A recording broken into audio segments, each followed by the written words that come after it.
Y'all, I'm out here today changing my transmission filter on my 2017 Ram 3500. This has a 6.7 Cummins engine in it, and this is the 68 RFE transmission. So what I do, I try to change my transmission fluid about every 60,000 miles, and so I'm just gonna go ahead and take this pan off. You just take these bolts loose right here, and just let the fluid start draining out. And when I get the pan off, I'll show you what it looks like in the side of the transmission there. Just undo your bolts, all of them kind of loose, and especially these back here on the back side. Go ahead and take them all the way out and start working yourself back to the back, and let it drain. You'll see this pan right here, it came down in the front, so that helps the fluid start draining out from the back. So you don't want the fluid coming out all at one time, just be spilling everywhere. So that's how you're gonna do all your transmission pans. Otherwise you're gonna have fluid going everywhere, so you just want to drain it from one point there. Alright y'all, I got my transmission pan off, and you can see how red the fluid still is. And right here in the corner, you'll see a magnet right there. The purpose of that magnet is to pick up any kind of metal flakes or any kind of clutch material that's come off of the clutch packs in the transmission.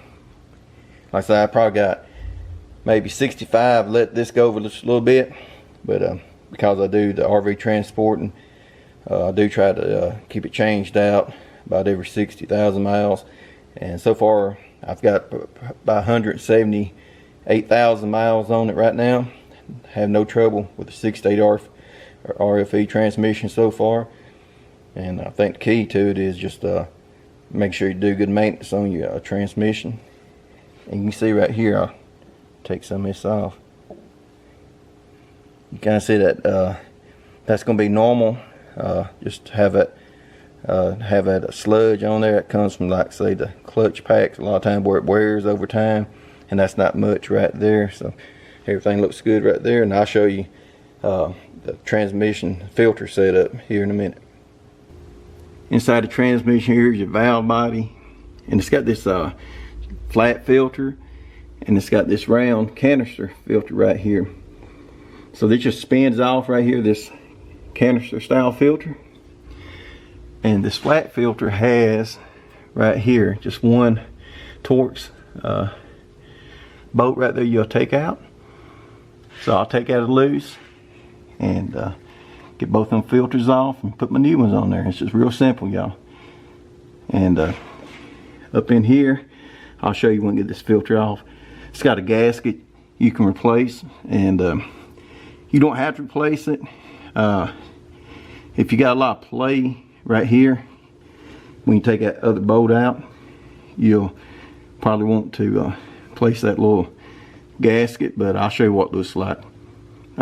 We'll be back in a little bit. Yeah, this is the Torx bolt I took out of that transmission filter, and here's the size. It's a T27 Torx bit that you'll need to take that bolt out with. Right there is where that canister filter came off at. You can see it right there draining.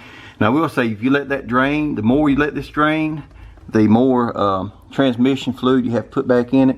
Normally I put between probably about 7 to 8 quarts of transmission fluid. But let me show you real quick. Right up in there. You can see that right there. That's where that little gasket is, right up in here. You see it right up in there.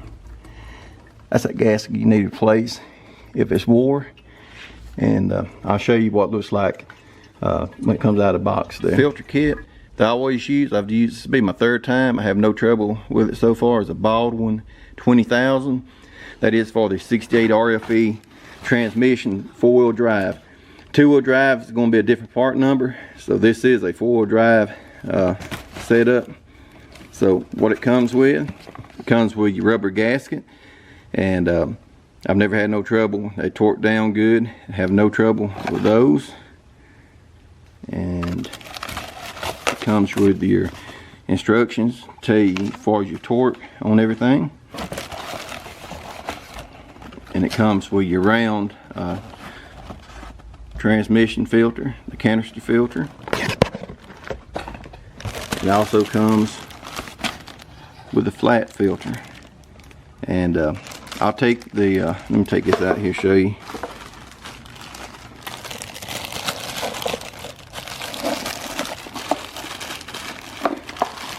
You better see it right there, kind of hard opened up.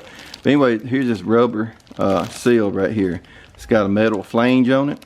So what you would do, you would take a screwdriver up under, it goes straight up just like it right there. It's got a metal flange on it. Here, let me take this out here. Let me show you. Here's this filter gasket. It goes up just like it right there. It's got this little lip on it right there, you can see. And all you're gonna do is just pry this out with a screwdriver, and you can take you a socket or something and the same diameter as this gasket right here and knock it back up in the transmission. But when you put this, let me show you here. This neck right here, if that neck, when you stick that transmission filter up in there, if that's good and tight and they ain't got a lot of play, like it's trying to come out, it's good and snug, I don't never replace that gasket. This will be the third time doing my transmission fluid exchange, filter change, so I'll leave that up to you, but I just kind of showing you what comes in this kit and how I do it. Here's this canister filter right there,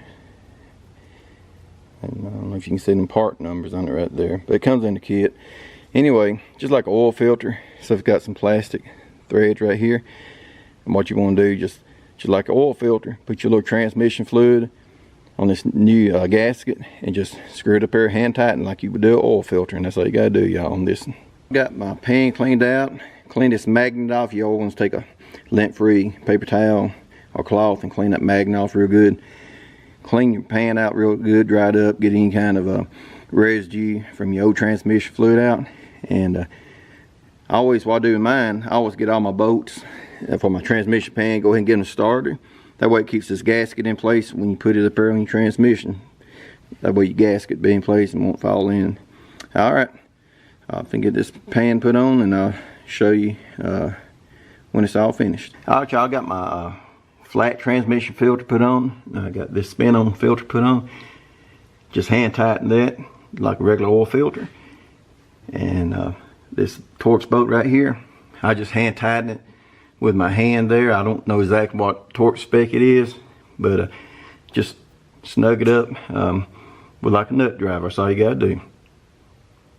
Alright, if I get this transmission pan put on.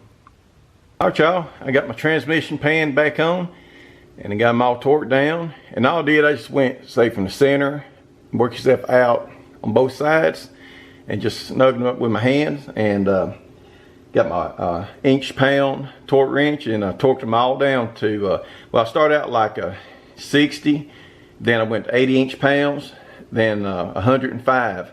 Torqued them down to a final torque of 105 inch-pounds of torque.